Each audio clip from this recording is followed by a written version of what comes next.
Hey, this is M from Stinging Back.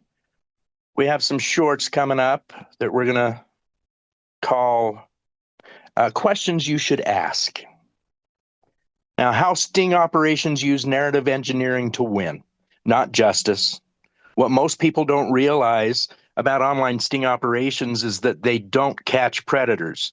They manufacture stories, and those stories are designed to win in two places: the court of public opinion and the court of law. This tactic has a name: narrative engineering.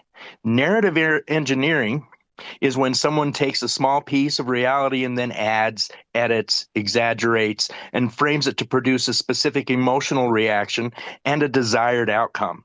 It's what Hollywood does when it makes movies based on a true story. The goal isn't accuracy, it's impact.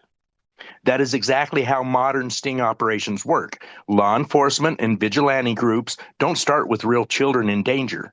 They start with scripts, fake profiles, fantasy scenarios, and role play. They inject emotional triggers, sexual content, and artificial urgency, then package the result as a terrifying story about predators. They don't document a crime, they write one.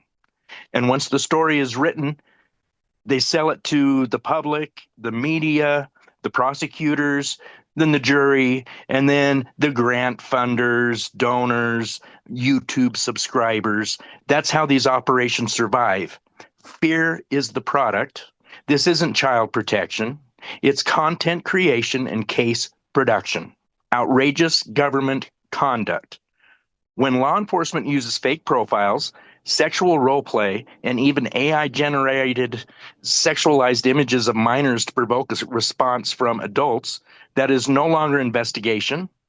It is outrageous government conduct.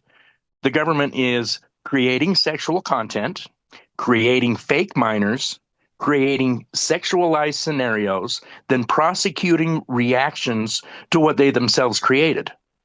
That violates the most basic principles of fairness and due process. It's not finding crime, it's inducing it. Vigilantes do the same, but worse, vigilante groups copy these tactics without even the minimal legal oversight. They create fake minors, run sexual role play, push explicit conversations, edit chats, release selectively cropped screenshots, and then publicly destroy people's lives. That's not protection. That's malicious prosecution through social media. Their goal is not safety, it's views, donations, clicks, status, power, and punishment. They are running online public shaming tribunals using fake narratives. What this is what this is really all about. Yes, this is about money. Yes, is about grants, budgets, donations, and fame. But it's also about control and projection. These operations are run almost entirely by men who spend enormous amounts of time on adult hookup apps, pornographic forums, NSFW online spaces, sexual chat platforms. They read sexual ads, they view sexual images, they engage in sexual role play, they talk about sex constantly, they claim it's for the job, but what it looks like is something else. They are using child protection as a moral shield to justify their own presence in sexual spaces. They get to be in porn environments, engage in sexual conversations, view explicit content, participate in fantasy scenarios, while being immune from criticism because they say it's for the children. Then they punish other men for doing the same. This is projection. They criminalize the very impulses and behaviors they themselves are immersed in: fantasy, sexual curiosity, adult content, sexual chat, and use child exploitation as the weapon. Sting operations are not about kids.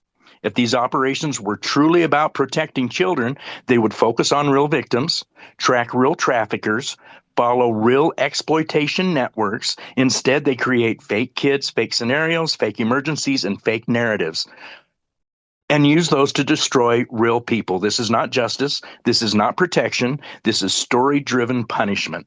And that is exactly what Stinging Back exists to expose. Thank you for listening.